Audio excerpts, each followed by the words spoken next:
Les données les plus récentes ont montré que le taux d'inflation des Philippines a atteint son plus bas record de 0,4% d'année en année en septembre. C'est son rythme le plus lent des 20 dernières années. Garrett Leather, économiste spécialiste des marchés émergents chez Capital Economics, nous entretiendra sur les perspectives des Philippines. Garrett, merci d'être avec nous. Le taux d'inflation des Philippines a atteint un plus bas record depuis 2 décennies.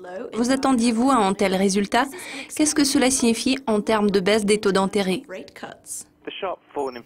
La forte baisse de l'inflation aux Philippines que nous avons observée en septembre était largement prévue. Cela reflète les développements dans le reste de la région.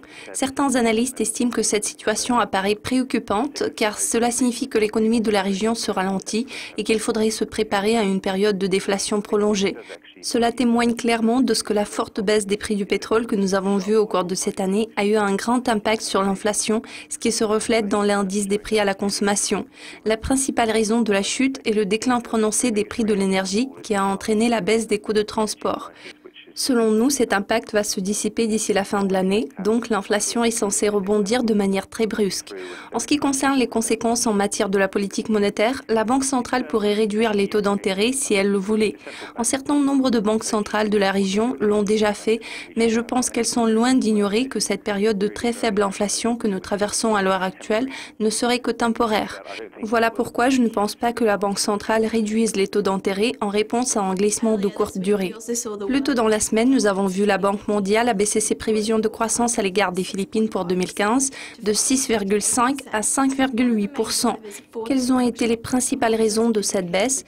Qu'est-ce que cela signifie pour l'économie du pays? Cela reflète une faible performance de l'économie dans la première moitié de l'année. Cela a été principalement dû à une chute des exportations. Cette tendance a proliféré dans le reste de la région. Il ne se passe rien de spécial aux Philippines. Les investissements, le secteur manufacturier et les dépenses de consommation se portent assez bien. Si les exportations commencent à se redresser dans les prochains trimestres et l'amélioration des perspectives en termes de demande mondiale suggère que ce sera le cas, donc la croissance devrait rebondir plus tard dans l'année et puis en 2016. La croissance de l'économie des Philippines a été un peu faible dans la première moitié de l'année et elle devrait commencer à s'accélérer tout en restant l'une des économies les plus dynamiques de la région. Lundi, les États-Unis et 11 autres pays ont signé l'accord de partenariat transpacifique qui affecterait 40% de l'économie mondiale. Les Philippines ont manifesté leur intérêt pour ce traité multilatéral de libre-échange. Le pays, que manquera-t-il s'il ne participe pas à l'accord?